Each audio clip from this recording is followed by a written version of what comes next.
Good afternoon, brothers and sisters. So happy to be here today. Our topic, God loves all children. So I want to tell you quickly about one of my favourite women who has ever lived. And her name was Mary. So I want to share those few thoughts about Mary, the mother of Jesus, and how her life teaches us about the deep and personal love God has for each of his children. We first meet Mary in the scriptures. She is a young woman faced with an overwhelming, confusing message from the angel Gabriel. Fear not, Mary, for thou hast found favour with God. She, Mary, had been chosen to be the mother of the Son of God. Her initial reaction was a humble question. How shall this be? But, as we know, her final response is one of complete faith. Behold the handmaid of the Lord. Be it unto me according to thy word. From the very beginning, God's relationship with Mary teaches us that he does not choose the mighty and the powerful for his most important work. He chooses the willing. This reminds us that God's love reaches each of us personally, no matter our station or our circumstance. He knows us individually, just as he knew Mary. And he trusts us with the roles that bless the world. Mary's life also teaches us about the loving way God supports us through trials. Now, soon after Jesus was born, Mary and Joseph had to flee into Egypt to protect their child. Their journey wasn't easy, travelling far away from home, entering a new land, unsure of what would happen next.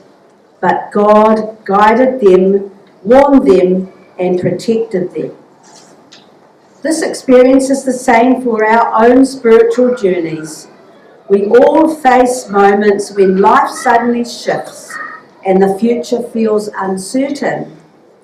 But just as God stayed with Mary in her journey, he will stay with us on our journeys also. His love is constant, guiding us through the impressions from the Holy Ghost and the quiet reassurances that we are not alone. Another powerful message comes when Mary and Joseph find their 12-year-old Jesus teaching in the temple. Mary's anxious question, "Why hast thou thus dealt with us?" This is the expression of a mother, right? Mother's love and concern. Jesus responded, "Wist ye not that I must be about my Father's business?" His response reminded Mary and all of us that God's work is bigger than we always see. Here again we see the love of God. He does not hide his plan. He reveals it line upon line. Mary didn't fully understand that day, but she continued to trust. The scriptures say she kept all these things in her heart. Like Mary, we may not understand God's timing or purposes immediately, but he lovingly invites us to walk with him anyway, trusting that understanding will come. Perhaps the most tender example of God's love through Mary's life is at the cross. Mary stood and watched her son suffer. It is difficult to imagine the anguish she felt, and yet even in that moment, the Saviour showed care for his mother, asking John to take her into his home. God's love is present even in sorrow. Through Christ's atonement, made possible in part because of Mary fulfilling her sacred role, God offers healing and hope to the entire world. Mary's faith, her willingness, her endurance, and her devotion all points us towards the love of Heavenly Father, who works through ordinary people to accomplish extraordinary miracles. Mary's life teaches us that God's love is both infinite and intimate, powerful enough to save the world, and personal enough to guide a young woman through her fears, her trials, and her sacred calling. As we remember Mary, may we also remember this truth: God loves the world. He also loves you. He knows your name, He trusts you, and He sustains you through every step of your journey. I testify that Jesus Christ, the Son Mary bore, is our Saviour. God's love for us was shown most perfectly through Him, and as we follow Him with faith like Mary's, we will feel that love more deeply in our lives. Ilesua hua o Jesu Christo. Amen.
Lava, brothers and sisters, Manoia le Kirishimasi. As missionaries, our purpose is to invite others to come unto Christ by helping them receive the restored gospel through faith in Jesus Christ and His atonement, repentance, baptism, receiving the gift of the Holy Ghost, and enduring to the end. So in the beautiful Christmas carol, Joy to the World, we sing, Rejoice, rejoice in the Most High, while Israel spreads abroad. So as we lead ourselves into Christmas, we want to invite you to share the restored gospel with your friends, so that Israel might spread abroad through Belclutha, through Dunedin, through Oamaru, through Timaru, and through Gore. As missionaries, we're ready to work. We've been working really hard, but we can work harder. The hardest thing that missionaries do is find people. But if you found people and led them to us, our success will be higher. We need to teach your friends. So this Christmas, we want to make you a promise. Don't give us any presents. Give us the name of your family, and we'll go and teach them. So can we make a promise to do that this Christmas? Yep. No presents for the missionaries. Just give us a name. All right, will it be sacrilege to put the hands up, President, and sustain that? No, right. Can we all do that? Yeah, thumb or hand up. All right, a name for the missionaries this Christmas. And I was going to say don't feed us either, but some of these skinny missionaries need a kite. I want to conclude here just by bearing testimony about the importance of the atonement in our lives and the importance of the atonement in our friends' lives. That's what they need to learn. They need to come unto Christ and receive the blessings of the atonement. So I testify that the atonement is for all. I testify that Jesus Christ has been resurrected and has a body of flesh and bones. I bear testimony that Jesus Christ is the Son of God. I bear testimony that he is the Holy Messiah, the light and life of the world. In the name of Jesus Christ, amen.